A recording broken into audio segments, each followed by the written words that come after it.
Well, good whatever time of the day it is for you. For me, it's afternoon. It's actually a Sunday afternoon. I'm sitting in my basement, and because it's Sunday afternoon, that means everybody else in my house is awake, except for Nathan. He's still sleeping. Good nap. Hopefully, we don't wake him up.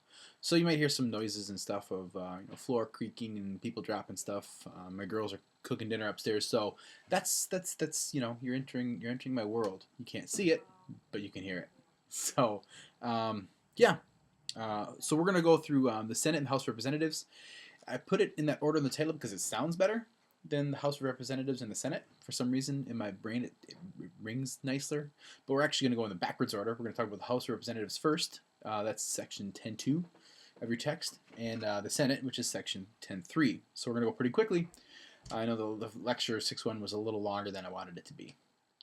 So I'm going to shut up and get moving. So our objectives here for this lecture, if my slide ever changes. Come on, slide. There it is. 8 objectives. The ones on the left are referring to our objectives for the House. The ones on the right, that's the slate that we have ahead of us for the Senate. And so we're going to look at those 8 things. Pause if you want to, and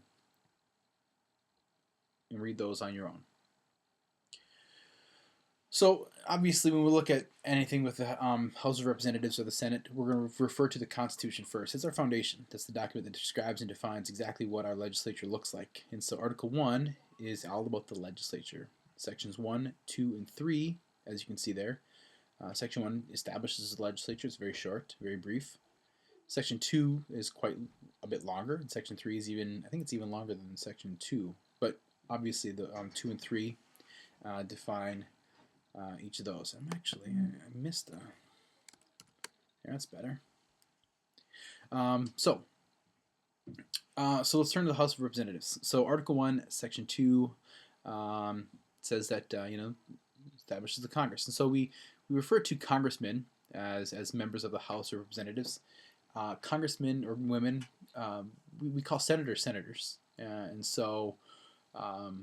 When we refer to Congress, obviously we're referring to both houses, but when we refer to congressmen, we're referring to just members of the House of Representatives. It's much shorter than calling them a representative. So there are 435. That number didn't always exist. We'll take a look at how 435 came to be in a little bit. But it was fixed by Congress since 1920. And this or 1929. So, anyways, the seats of Congress are based on population. That's the whole essence of the House of Representatives. So that way, the larger states have more power, the smaller states have less power. Each state is guaranteed one representative, regardless of how small it is. And so there are, I think your textbook says, 7 states: Alaska, Delaware, Montana, North Dakota, South Dakota, Vermont, and Wyoming. They're the ones that have just one. It's important to recognize that the District of Columbia is just like a territory. We have, District of Columbia is a federal territory. Even though people live there, it's not really a state.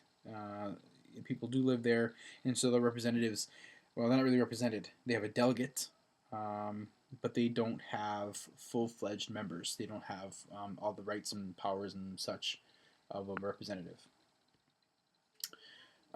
So apportionment is a word that defines the distribution among the states on the basis of the states' respective populations. Members of the House of Representatives, congressmen, serve 2-year terms. The intent there was that a short term would keep them connected to the people who elected them. There is no limit on how many terms a congressman or woman can serve, but I think the hope and the intent was that for quick turnover. And maybe that we've lost that over time. Reapportionment is a term that describes the reapportionment, the redistribution, distribution, I guess the best way, of all the seats of Congress according to the population. So the first Congress had 65 seats, and then that was before they had actually done a census. And so once they had a census taken, they realized, we need a lot more seats, and so they jumped it up. By the third Congress, it was 106. And then because the United States grew over the next one, particularly it grew over the next 50 years, but even more, the states, more and more states were added. And so by 1929, there was a problem. Um, the census in 1920 was really what identified things. There were 435, but there was no more room for chairs. Well, beyond that, made Congress more cumbersome and complex. And so in 1929, the Reapportionment Act established these four things listed here. That's the order and the process that we see. With congressional elections, congressmen serve 2-year terms. We've already identified that. And we can look at Article 1, Section 2 as the definition there. Elections are always on even-numbered years. That's just the way it worked when it was started, when the Constitution went into effect. States are the groups of people that determine the times, places, and manner of elections. Again, that's directly from Article 1, Section 4. In 19... what year was it? I think 1872, it was decided that it was going to be on the Tuesday following the first Monday in November of each even-numbered year. Congress used their power here to define exactly when they wanted their elections to take place. And so it's been that way ever since.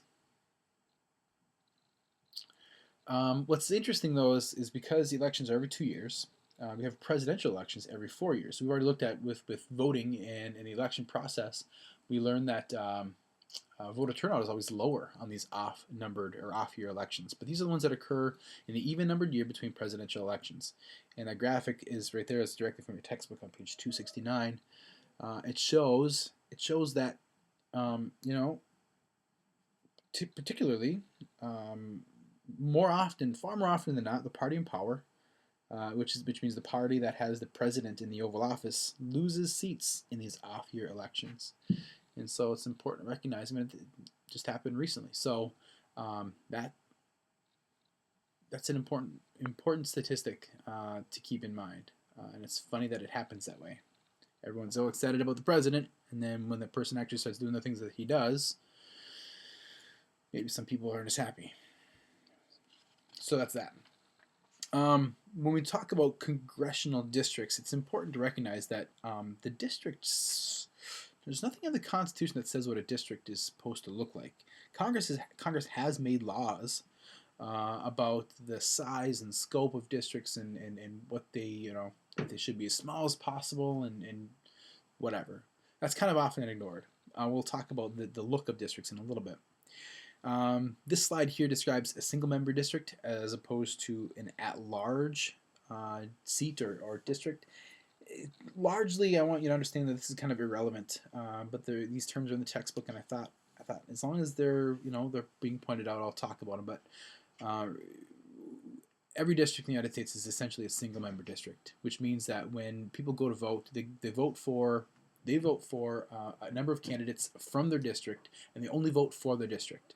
The at-large is an old system that was outdated. It was generally thought to be unfair because I hear in District 18, I think that's what district we're in. I hear, under the at-large system, I would vote for all of the congressmen from our entire state, and that's not really the way it should work.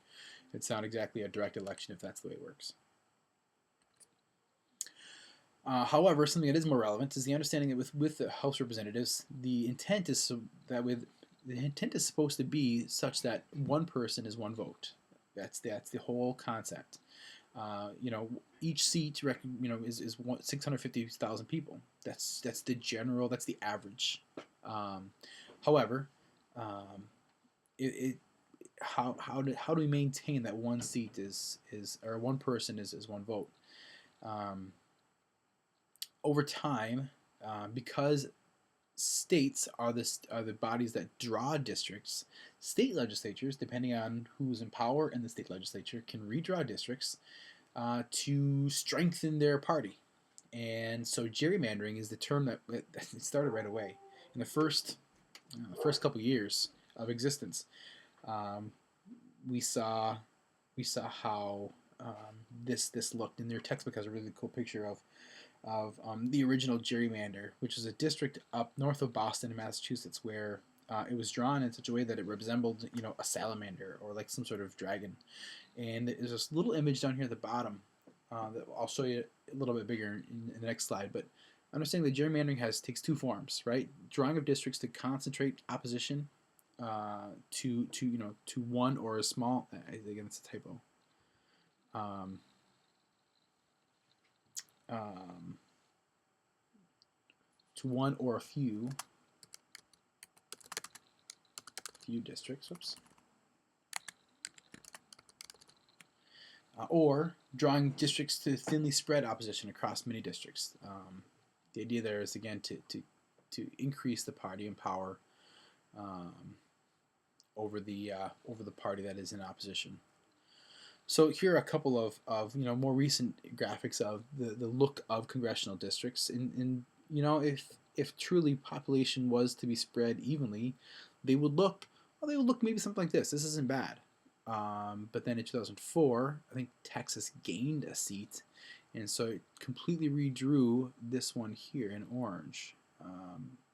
And we might wonder, is this the party in power or is this the party in opposition? What happened here? Is this the party in power? I'm going to guess yes. So it's just funny how that happens. And then here again, here's that other one.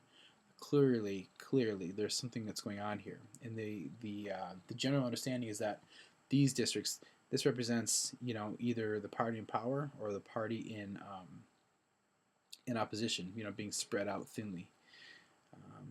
If statistics show that most of these people are Republicans, that can give benefit and weight to a particular party over another. It's kind of crappy, I think. But this is L.A. and this is in Texas. So when we talk about House Representatives, members, not just anybody can be elected. Qualifications for a member of the House of Representatives is the most minimal. The formal qualifications are you have to be at least 25 years of age, must be a citizen of the United States, or at least a citizen for the last 7 years, and must be an inhabitant of the state from which he or she is elected. The informal qualifications are the ones that are not really written down at all. They're just kind of like, not everybody can be a member of the House of Representatives. And it really refers to the vote-getting ability. So party identification, name familiarity, like, someone over in Grand Rapids, if you were Van Andel or, someone that has some political or name-getting, status, they'd be more qualified than any other. Switching gears then into the Senate, here's our transition piece. This is actually from the first page, I think, in section 3. No, it's page 272, right at the end of section 2. It looks at just kind of a chart, comparing the House to the Senate. And go ahead and pause it if you'd like to take a great look at that. I'm going to move on. The Senate, we look at Article 1, Section 3, defining what the Senate is and who, who comprises it. It's 2 senators from each state. Currently, that means there's 100. These senators serve 6-year terms, not 2-year terms, and they don't have the same turnover rate expected of them as the House, because it's generally referred to these are the upper or elite members of Congress. And I want to kind of turn back to really quick something from Section 1. When we talk about what the role of a Senate is, there's that story from your textbook about a conversation between Thomas Jefferson and George Washington. This is Jefferson, who had just returned from France. He was our diplomat overseas. Told Washington that he was opposed to a 2-chambered or 2-house legislature. As he made his point, he poured his coffee into his saucer, and Washington asked him why he did so. Jefferson says, to cool it. And so Washington said, even so, we pour legislation into the senatorial saucer to cool it. Because the House of Representatives is supposed to have a far closer relationship with its constituents, it's supposed to be the one that has the most emotion, the most get it doneness attached to it. And the Senate is supposed to be even cooled, and the Senate is supposed to be the one that over the course of a senator's term, and because of its constituency backing, it represents not necessarily the people, represents more of America and more of what things should be done in America and what things are best for the nation. So it is the upper house or elite chamber. Looking at Article 1, Section 3, Clause 2, this is they shall be divided. This is kind of a funny thing. They shall be divided as equally as may be into 3 classes. The seats of the senators of the first class shall be vacated at the expiration of the second year. The second class, the expiration of the 4th year. Third class, the 6th year.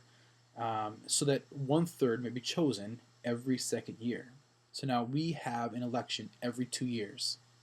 But the entire Senate as a whole is never up for re-election every year. It's on a third basis. So it's kind of a progressive election system. So 100 senators, so it's roughly 33 senators each year, or each election year, are up for re-election. So for instance, in the upcoming election, Carl Levin, who is one of our senators, will be on the ticket and someone will oppose him. 4 years later, because the second our other senator is on the other ballot. We just had maybe it's 2 years. Anyways, yeah, our neither of our senators will be up for re-election, the same year. And it's that continual nature, the progressive nature of the Senate that allows it to have a closer relationship with the United States as a whole, as opposed to individual districts. When we talk about what the Constitution says, it says so that 1/3 may be chosen every second year. It doesn't say elected, and it says elected for a reason. The Senate was not meant to be up for popular election. At the original intent of the founders was that it would be chosen by state legislatures. However, because of the Industrial Revolution and because of the rise of big business and capitalism, senators were largely in the back pockets of big businessmen, or rather, big businessmen were in the back pockets of senators. So the 17th Amendment provided for direct or popular election, so that's now different. We do elect our senators, for better or for worse. And so with that, I kind of want to look at the idea, our senators really representatives, because of the way they represent the state. They don't even really represent Michigan. They're not supposed to have a direct tie. Because they have broader constituencies, they should be more focused on the big picture national interest. And kind of because that, they're more highly regarded than congressmen. They are supposed to keep track of bigger issues, I guess, so to speak. So what does it take to be a member of the Senate? Because it's higher than the House, you have to be at least 30 years of age, not 25. You must have been a citizen of the United States for at least 9 years and must be an inhabitant of the state from which he or she is elected. So just a little bit of difference in distinction from the House, but definitely upped qualifications.